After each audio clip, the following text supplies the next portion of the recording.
skończyć polskich napisów w ustawieniu.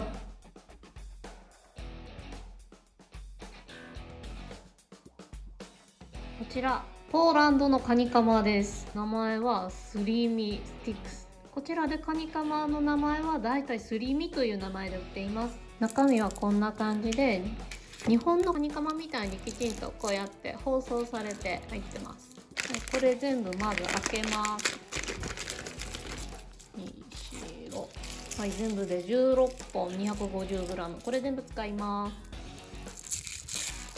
このすり身ですね、なんかやっぱちょっと日本のとなんか違うなっていうので、こうなんか全部ベロベロベロベロって一枚板になるんですよね。日本のやつってもっとなんかすぐ縦に裂けるじゃないですか。ちょっと裂きにくいんですが、これをまず全部細かく裂いていきます。もうちょっと思いついちゃったんですけど、裂くのがめんどくさいので、これを広げて縦に細切りにすればいいんじゃないですかね。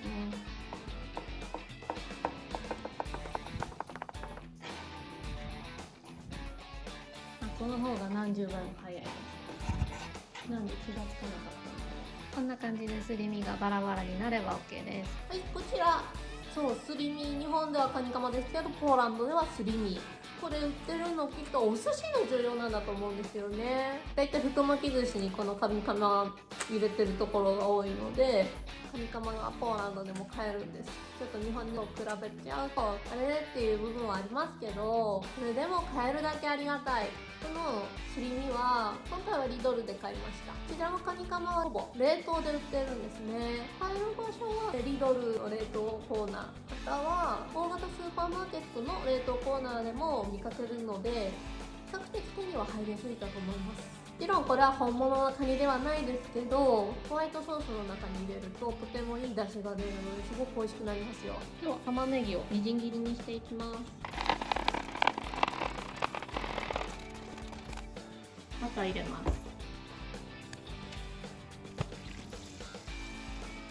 バターがおおむね溶けたら玉ねぎみじん切り全部入れます。だからこれを大体中火で玉ねぎが透き通るまで炒めていきます。ポイントは玉ねぎを絶対に焦がさないこと。火が強いようだったら加減してください。はい、では玉ねぎが全体的に透き通ったら、次はホワイトワイン入れます。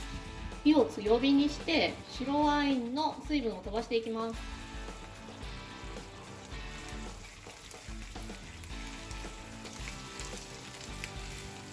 パチパチ音がして全体に水分がなくなったの分かりますか？そしたら小麦粉をふるいながら入れます。で混ぜます。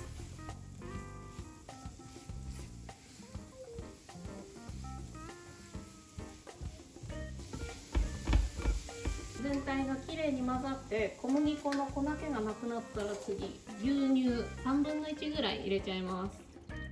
で今火は止めている状態です。これが全部混ざり合わさるまで丁寧に混ぜます。今ダマになってるように見えますけど、これちゃんと混ざるので心配いりません。正直言うとフライパンがとても浅いので、ホワイトソース混ぜる時にあまり良くないんですけど、本当は深い鍋でやった方がいいんですけど、テフロン加工のフライパンとか使った方がそこにこびりつきにくいんですよね。なので私はフライパンでやっていますが、もちろん深い鍋を使ってもらっても構いません。全体がきちんと混ざったら、また牛乳を3分の1入れます。牛乳をビチビチ跳ね飛ばさないように気をつけてください。またきれいに混ざったら牛乳全部入れます。そしたらまた火をつけます。火は中火から強火の間ぐらい。もうホワイトソースが底から固まってくるので、都度そこをゴムベラなどでかきながら混ぜて火を入れていきます。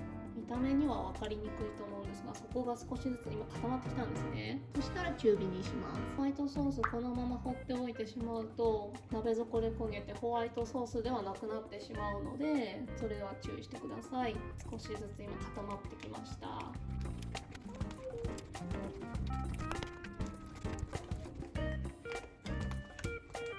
ホワイトソースがポコポコ沸騰してきて、ゴムベラをかいた時に底が一瞬見えるぐらいになるまで火入れをします。はい、そしたらこのカニカマを入れます。カニカマにも火が通ったらここで火を止めます。次に塩、こちらホワイトペッパーです。そして全体をよく混ぜれば出来上がりです。全体が均一に混ざれば OK です。こちらベシャメルソースをバットに開けて、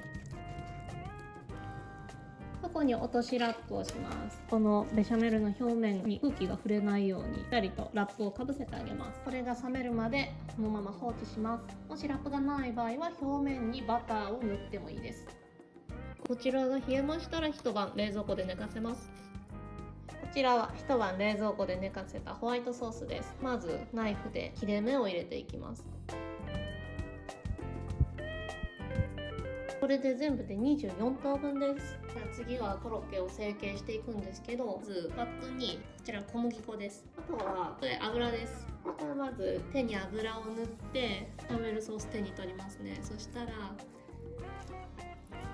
中に空気を入れないようにこのような俵状に成形します。そしたら小麦粉をつけます。こんな感じ。じゃあまずこの作業だけ繰り返しやってしまいます。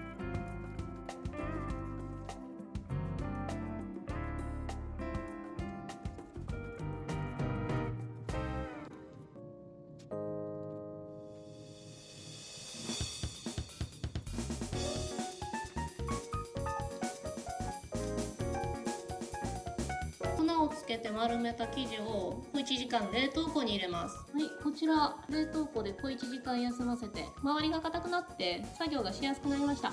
これに衣をつけていきます。では用意するのはさっきの小麦粉、溶き卵、あとはこちらパン粉です。こちら日本語読みでパン粉って書いてあります。これポーランドの大手スーパーマーケットのビエドロンカで買ったものです。これビエドロンカで常時売ってるわけではなくて、たまにビエドロンカがアジア食材フェアをやってる時にこれを陳列してくれるんですね。そのチャンスがある時にいつも2、3、4個まとめ買いをします。これだいたい1袋で4ローピーぐらいで 200g っていうそんなに大きくないパッケージで入ってるから使いやすいんですよ。もちろんパン粉、そうですね、もしかしたら大型スーパーマーケットの輸入コーナー、場所によるけど売ってるところもあります。あとはインターネットでも手に入ります。ただインターネットの場合だとこういう風に 1kg とかロットが多い可能性があるので、私はこれが一番おすすめです。インターネットで売ってるものもこれもクオリティは変わらないです。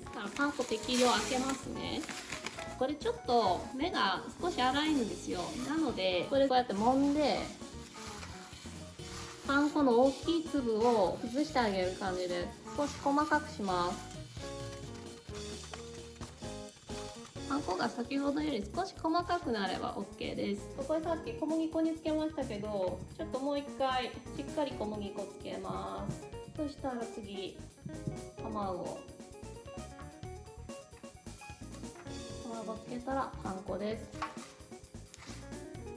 でこっちの手ではパン粉しか触らないようにしましょう。というのもこっちの手が濡れてしまうとパン粉が手にくっついちゃうんですよ。ここでしっかりパン粉を密着させてください。こんな感じです。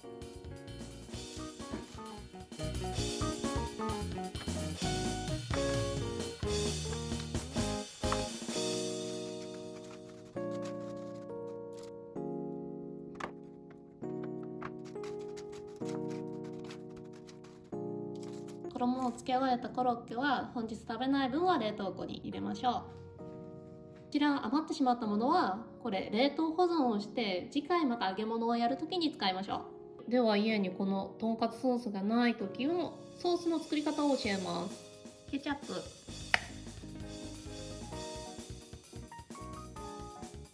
ウスターソー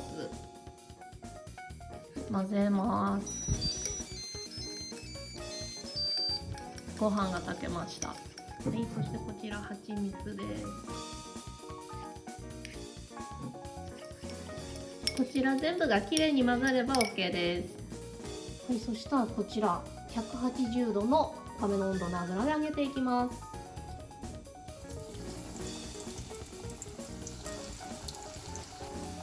これ揚げるコツなんですけど、入れたらしばらく触らないということです。というのも周りの衣が柔らかいうちにいじくってしまうと衣が破けて中身が飛び出てしまうんですね。もう一つポイントは低すぎる温度で揚げてはいけません。というのも油の温度が低すぎると周りの衣が固まる前に中身の温度が上がって中身が膨張して破裂する原因になってしまいます。ですのでなるべく高い温度でさっと揚げることがコツです。そしてもしこれを冷凍したものを使う場合であれば解凍してから揚げるようにしてください。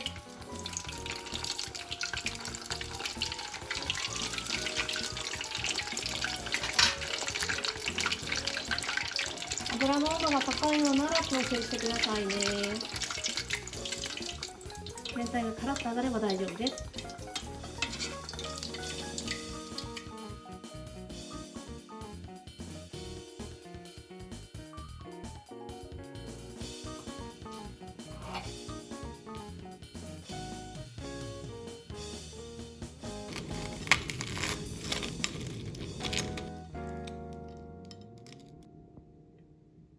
本日もご視聴くださりありがとうございます。ぜひカニクリームコロッケ作ってみてください。ベシャメルソースにすり身混ぜるの本当におすすめです。この動画が良かったらいいねとチャンネル登録もお願いします。